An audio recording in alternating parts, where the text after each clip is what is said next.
Many right now believe a major, perhaps global conflict is all but certain. With the request of almost double the Dow budget, invoking the Monroe Doctrine, the talk of Greenland, what just happened in Venezuela, Iran, and a quick uptick in defense manufacturing. And this I verified on my own. I used to work in manufacturing. I worked at 3 different places that produced parts for government contracts. Talk about armored vehicles and things like that. And they are on an uptick, bigger than normal. That is interesting. And it's with things like this, it's not hard to understand why people think something is on the horizon. Many think 2027 was predetermined as this date, and planning takes a long time. Some people said maybe it isn't a world war. Maybe the government knows something might happen, such as a natural disaster, pole shift, meteorite, and if something like that was to happen, a government would want to take control of the most amount of natural resources possible. As a homesteader, what can you do? As I've stated before, I try not to worry about what I cannot control. I cannot control this, but I can prepare for this. It leads you to homesteading. Homesteading is the ultimate prep, trying to be as self-sufficient as possible. If you think about historically, right now 80% of our population, 80% is urban. That other 20% is rural. Out of that 20% rural, only like 2% is self-sufficient. Most people just have, they live in the country with all modern conveniences. They have 3 days worth of food, just very limited resources. Very rural people, such as where I live, tend to have, they do canning, they garden, they live a subsistence lifestyle, and this is just normal. Back in the day, in the 1940s, probably half the population was self-sufficient. They had gardens, they canned, they did all kinds of things. They didn't rely on supermarkets. They existed with simple lives, and today, most people do not live simple lives.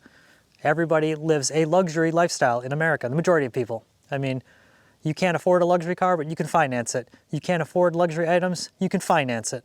So it's just changed the way people think in this country, and people just think the bubble will not burst and things are always going to be this good, which historically is not the case. I'm going to give you a couple links in the video description below, FEMA links that kind of give you some heads up on what to stock, what to have at a bare minimum. And I'm also going to give you a homesteader's blueprint. And this is just, I'm not going to go into my specifics. I've done some videos on specifics, but I'm just going to give you the outline of what you should have in place or try to get in place. I'm not going to go into the specifics because everybody's a little different. Your needs are different.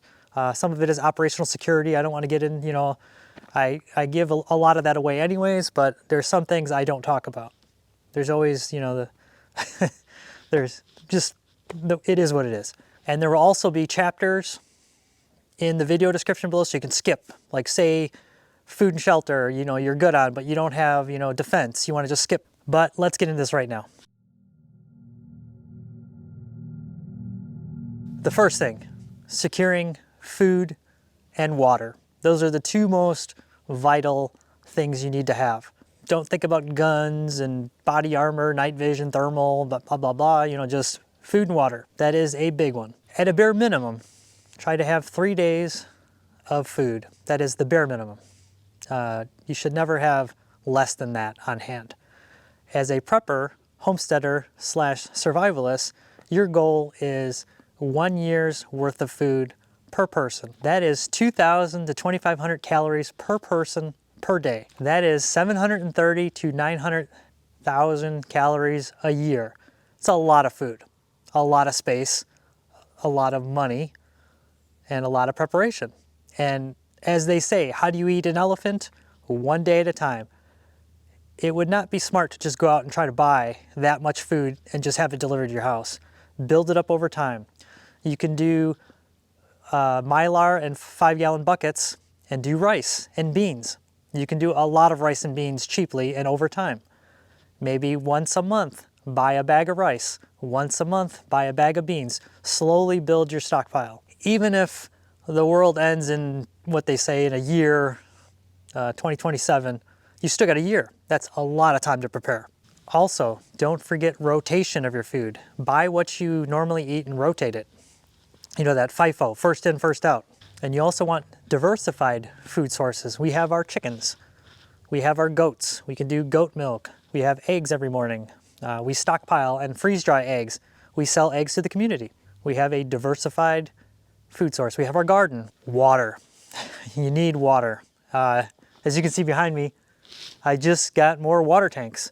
I got those ICB totes. I finally found black ones that are algae resistant and will hold heat better in the winter. And I just got some delivered. I got used ones. I'm gonna wash them out. They had some kind of vegetable oil in them or something. They're food grade. If you're gonna get them, make sure they're food grade. But as a prepper, survivalist, homesteader, you need to put away, at least at a bare minimum, 1 gallon of water a day, or a means to get that 1 gallon of water a day. We have multiple water sources on our property. You should try to come up with some multiple water sources. That can be rain catchment, springs, creeks, rivers, wells, city water, rural water, and water filtration. Also need to factor in, if you have animals, they're gonna need water. Hygiene, washing, cooking, all requires extra water.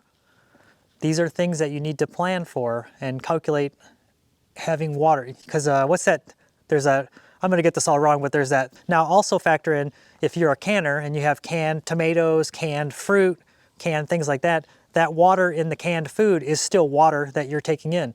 So foods like that, you don't need water to prep them. Freeze-dried foods, you need water to hydrate them. MREs, there's moisture in them already. Not a lot, but there is some. So ideally, you're gonna need to have at least a few hundred gallons per person stored, if you can. I know some people that watch this are not homesteading yet and they live in an apartment and things like that. Improvise, overcome, and adapt. Remember your water heater. If you have a non-tankless water heater, it holds quite a bit of water in there. In an emergency, you can drink that water. They sell these things called water bobs or something. They go in your bathtub. So if you know an emergency is happening, you pull it out. It's a big plastic bag that's shaped like a bathtub. You put it in the bathtub and you fill it up. You can do military water containers. They're 5 gallon. You can do those ICB totes. They're 270 gallons per tote. We have a couple like 1,200 gallon tanks also. We have those plus 55 gallon drums. You just diversify and get multiple sources. Cases of bottled water. Sam's Club will deliver a whole pallet of bottled water. Keep in mind though that bottled water, the plastic on there deteriorates, and after about a year or two, the water starts tasting like the container versus food grade, heavy duty plastic containers. It's just what I've observed. So number 1 was food and water. Have a plan. And also, I'm gonna go over this because it's probably gonna happen. If you are a homesteader right now and you are in the country and your friends and family know this and they live in the city and they have a means to get to you, they will probably show up. And most of them will not show up with food and water. So keep that in mind and have a plan. You know, as a Christian, it's hard for me to say no and turn people away, especially friends and family. So I've been working on some plans for that, but that's a whole nother episode. So this is just a basic blueprint guideline to get you started. Shelter and defense. That is the second, I would say, most important. You need to fortify the homestead. And how are you going to do that? Most of us do not have Bill Gates' money or the Zuckerberg guy, and we don't have underground bunkers that are bigger than most of our houses. Unfortunately, we don't have that kind of money. Most of us. Maybe some viewers do, and good on you. Unfortunately, most of us, we are on a limited or fixed budget, and we really have to carefully plan how to fortify your homestead. I'm gonna go over some basics here. I'm not gonna get into details of it because I've done some videos on some of the fortifications here, but not on everything because what do they say? Loose lips sink ships. I did a video on this, but layered perimeter defense. You need to know when people are coming on your property. There are so many things out there nowadays that will help you with this. I'm gonna give a quick plug. Dakota Alerts Alarm Systems, they make an underground metal detecting probe that has over a mile range. You can put multiples on your driveway or your dirt road towards your property, you bury them parallel to the road and it alerts you when anybody with metal, so think a gun, a tool, steel toe boots, a truck, an ATV, UTV, anything metal, a set of keys, it's very sensitive. But a deer or a bear is not going to trigger it. Squirrels are not going to trigger it. But anything metal, anything think man-made. That is one. You have cameras. You can do remote cameras, cell cameras, all kinds of cameras. You can do old school metal wires with cans on them, you know, dogs. Dogs are a good one. There's lots of things you can do. This is just telling you you need to think of something. Come up with a plan for that. Think low tech, think high tech. There's all kinds of things you can do. Also think skills over gadgets. What do I mean by that? Training. You need to train. Train on what you're gonna do if something does happen, a security breach. Train with your firearms. Train with your, if you have suppressors, night vision, thermal, train with that stuff at night. I just recently did some training with my thermal and found a bunch of problems I was having. And I have implemented some training to prevent those problems from happening again.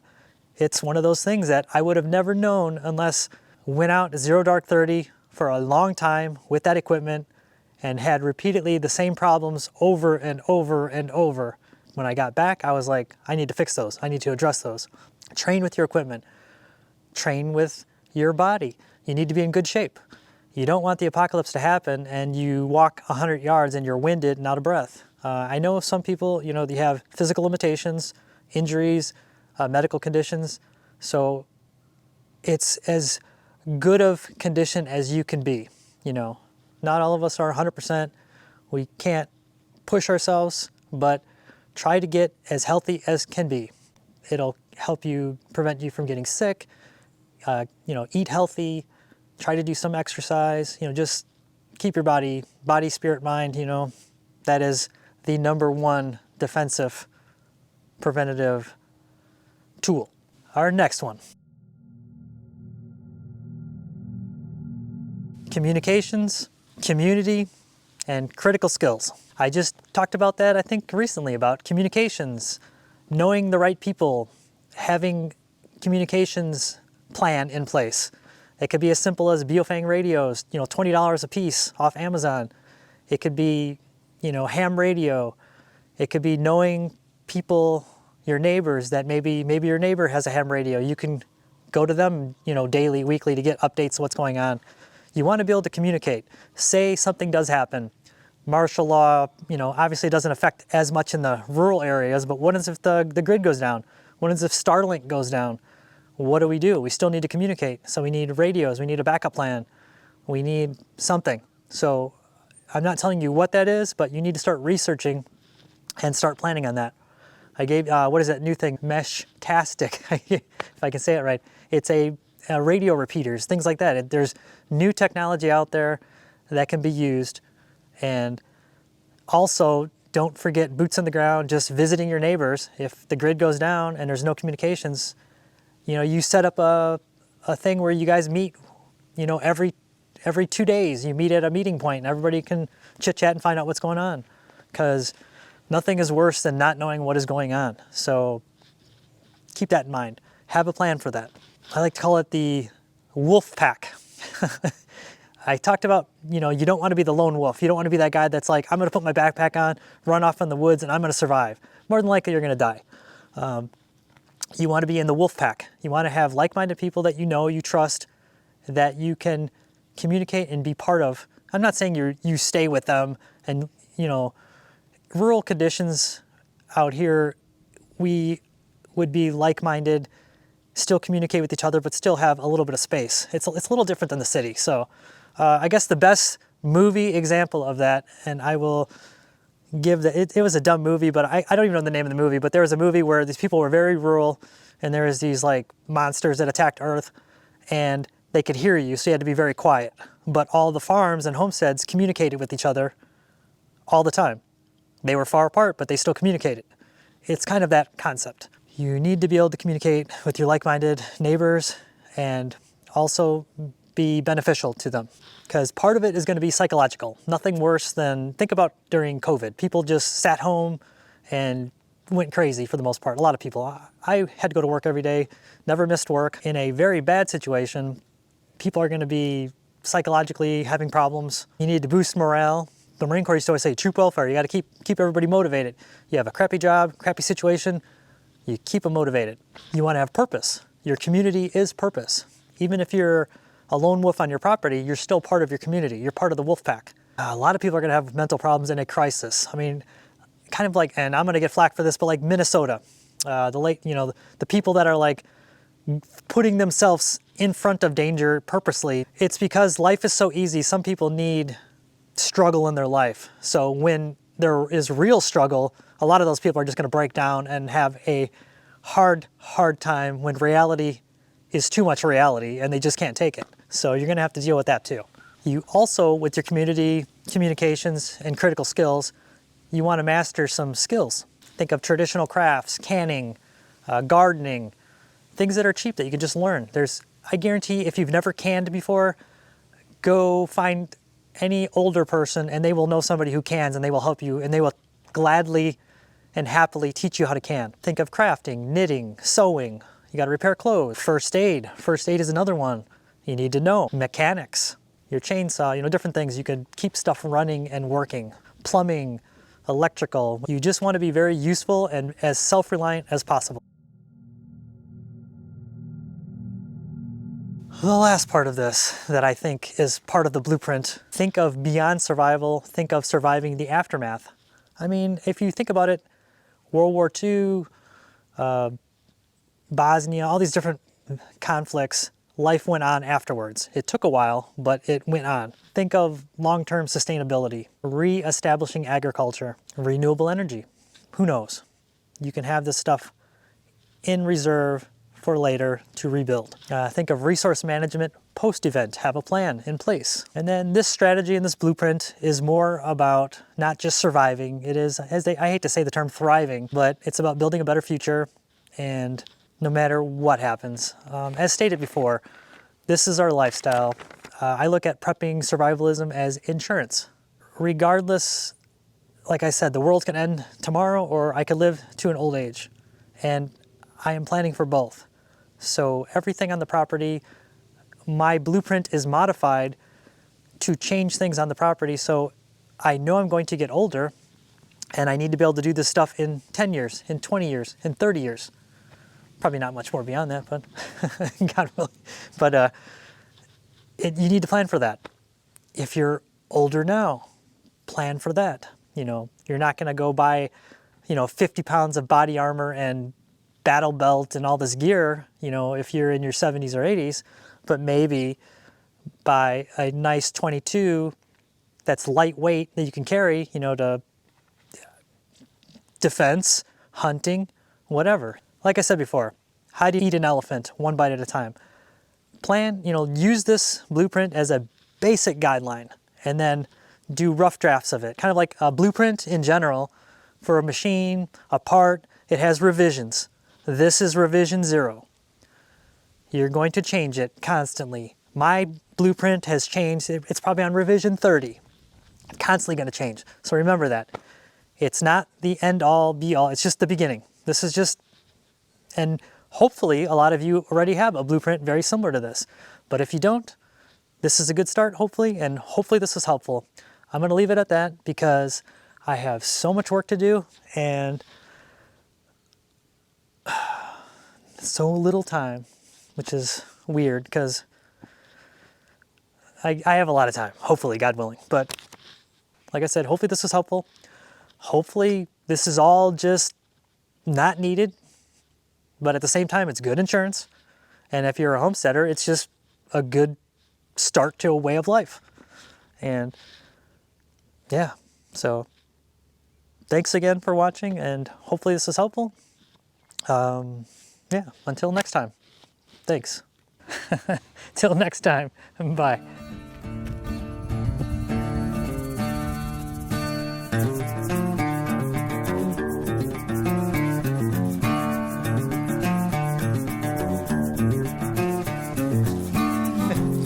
Big camera.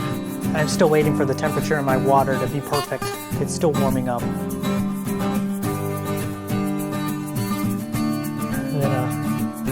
Bandit Bear. Thanks.